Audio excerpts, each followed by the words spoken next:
Binomba ng Russia ang isang food warehouse ng United Nations sa Dnipro, Ukraine. Sa mga larawang ibinahagi ni UN World Food Program Executive Director Cindy McCain, nawala na ng bubong ang warehouse at naiwan ang patong-patong na kahon ng food stocks. Ayon sa ahensya, aabot sa $1.4 million na halaga ng relief goods ang nasira at ang natitira naman ay hindi na rin mapapakinabangan. Aabot pa sana sa 130,000 na individual ang mapapakain ng nasirang food stocks. Ikalawang beses na ito na tinamaan ng missile ang nasabing humanitarian station ng UN. Ang una ay noong November 2025 na nagdulot ng pagkaantala sa operasyon ng ahensya ng ilang buwan dahil sa matinding pinsala at maraming pagkain ang nasayang. Ayon sa World Food Agency Chief, hindi katanggap-tanggap ang pangyayari na maging sila na hindi naman dapat ay target na rin. Kinondena naman ni Ukraine Foreign Minister Andriy Sybiha ang pag-atake at tinawag itong isang barbaric action. Mabuti na lang aniya at walang nasaktan sa insidente, ngunit sinabi nito na wala nang pasubali ang Russia kahit pa ang maaapektuhan ay ang UN.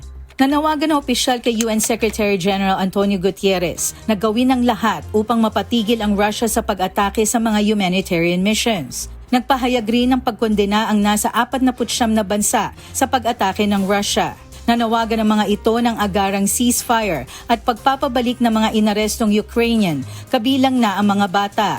We call for a full, immediate and unconditional ceasefire, as well as underscore the urgent need for concrete humanitarian measures, including the complete exchange of prisoners of war, the release of all unlawfully detained persons, and the safe return of all internees and civilians who have been forcefully transferred or deported, including thousands of Ukrainian children. Anila, ang mga hakbang na ito ay kailangan upang maibalik ang tiwala ng mga bansa sa Russia at makabuo ng makabuluhang ugnayang pangkapayapaan.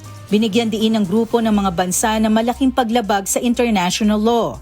Nananawagan ng mga ito sa Russia na alisin na ang kanilang tropa sa lahat ng internationally recognized borders sa Ukraine at itigil na ang pag-atake lalo na sa mga sibilyan. Russia's ongoing war of aggression against Ukraine constitutes a grave and continuing violation of the Charter of the United Nations and of fundamental principles of international law.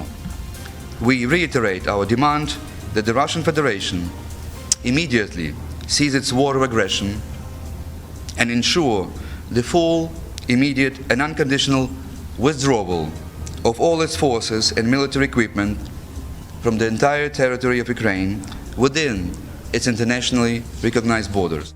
Beverly Saison, UNTV, News and Rescue. Diyos ang aming sandigan.